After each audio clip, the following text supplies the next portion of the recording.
Hello ସାଙ୍ଗମାନେ, ଚାଲନ୍ତୁ ଆଜି ବନେଇବା ମକା ଚୂନାର ହାଲୁଆ।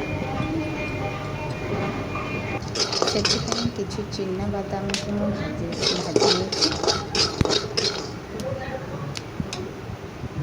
ପୂର୍ବରୁ କିଛି କାଜୁ ଆଉ ମକା ଚୂନାକୁ ଭାଜି ରଖିଦେଇଛି ମୁଁ। ପ୍ରଥମେ ଗୋଟେ କଡ଼େଇରେ ଚୂନା ଯେଉଁ ପାତ୍ରରେ ନେଇଥିଲେ ସେଇ ପାତ୍ରରେ ପାଣି ନେବା।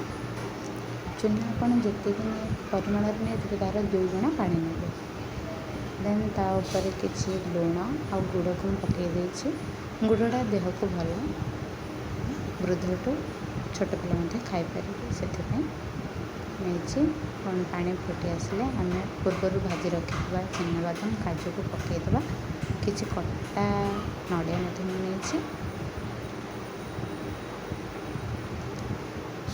ଏବେ ଆମେ ଚୂନାକୁ ପକାଇ ତାକୁ ଭଲ ଭାବରେ ଗୋଳେଇ ଦେବା। ତାକୁ ଭଲ ଭାବରେ ଗୋଳେଇବା ଯେମିତି ଆମର ଚୂନାଟା ଗୋଟା ନ ରହିଯାଏ, ସେଥିପାଇଁ ଭଲସେ ଗୋଳେଇବାକୁ ପଡ଼ିବ। ଦେଖନ୍ତୁ ଏଠି ଭଲସେ ହେଇଯାଇଛି, ଗୋଳେଇ ଦେଇଛି। ଆମର ହାଲୁଆ ପ୍ରସ୍ତୁତ ହେଇଯାଇଛି। ତାକୁ ଗୋଟେ ଥାଳିକୁ ଆମେ ବାହାର କରିକି ପାଣି ଲଗେଇକି ହାତରେ ଭଲ ଭାବରେ ଥାପିକି ତାକୁ କାଟିଦେବା।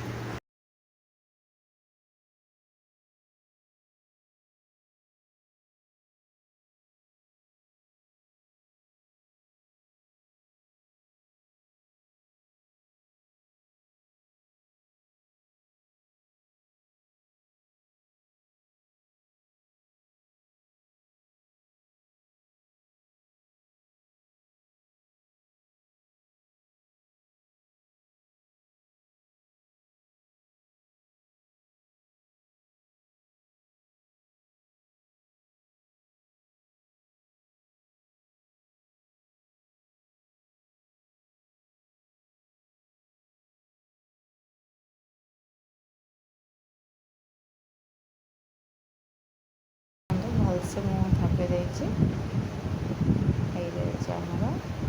ଭଲସେ ଏହାକୁ କାଟିକି ରଖିବା।